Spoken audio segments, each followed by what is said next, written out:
মারিয়াম বললেন, কি করে আমার পুত্র সন্তান হবে?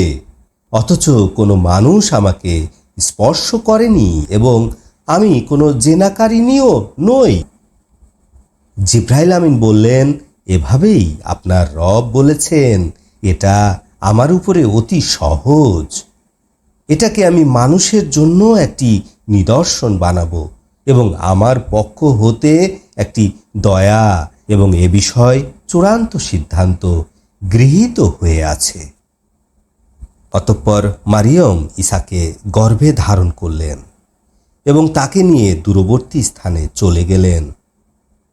অতঃপর প্রসব বেদনা তাকে একটি খেজুর গাছের কাছে আশ্রয় নিতে বাধ্য করল। মারিয়াম বলল, হায়, এর আগে আমি যদি মরে যেতাম অথবা চিরতরে স্মৃতি বিচ্যুত হতাম। অতঃপর তার নিরুদ্দেশ থেকে ডাক দিল যে, তুমি দুশ্চিন্তা করো না, তোমার রব তোমার নিজ থেকে একটি নহর প্রবাহিত করে দিয়েছেন। তুমি তোমার দিকে খেজুর গাছের কাণ্ডে নাড়া দাও, তোমার উপরে তাজা পাকা খেজুর পতিত হবে।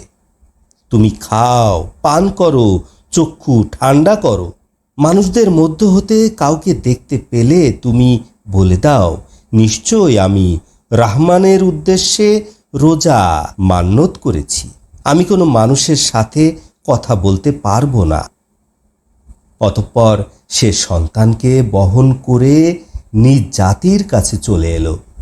তারা বলল, হে মারিয়াম, তুমি তো একটি অদ্ভুত কাণ্ড ঘটিয়েছ। হে হারুনের বোন, তোমার পিতা খারাপ লোক ছিল না, তোমার মাও অসতী ছিল না। তখন মরিয়াম বাচ্চার দিকে ইশারা করলেন। তারা বলল, কোলের শিশুর সাথে আমরা কিভাবে কথা বলবো? ঈসা বললেন, নিশ্চয় আমি আল্লাহর বান্দা। আল্লাহ তাআলা আমাকে কিতাব দান করেছেন এবং আমাকে নবী মনোনীত করেছেন। আমি যেখানেই অবস্থান করি আল্লাহ তাআলা আমাকে করেছেন বরকতময়, এবং আমি যতদিন বেঁচে থাকব আমাকে সালাত এবং জাকাত আদায়ের নির্দেশ দেওয়া হয়েছে, এবং মায়ের প্রতি সদাচরণকারী এবং আমাকে অত্যাচারী এবং দুর্ভাগ্যবান বানানো হয়নি। এবং আমার প্রতি শান্তি যেদিন আমি ভূমিষ্ঠ হয়েছি, এবং যেদিন আমি মৃত্যুবরণ করব, এবং যেদিন আমি পুনরুত্থিত হব। এ হচ্ছে মারিয়ামের পুত্র ঈসা, সত্য বিবরণ যার মধ্যে ওরা সন্দেহ পোষণ করছে। আল্লাহ তাআলার জন্য সন্তান গ্রহণ করা বাঞ্ছনীয় নয়, তিনি পবিত্র।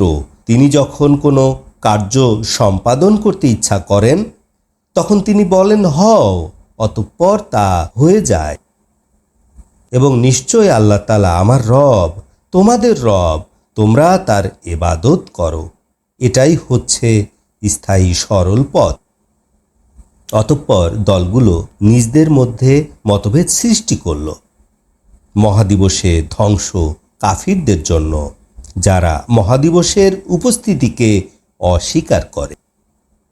যেদিন তারা আমার কাছে উপস্থিত হবে সেদিন তারা খুব ভালো শুনতে পাবে এবং ভালো দেখতে পাবে, অথচ জালিমরা আজ স্পষ্ট ভুলের মধ্যে রয়েছে।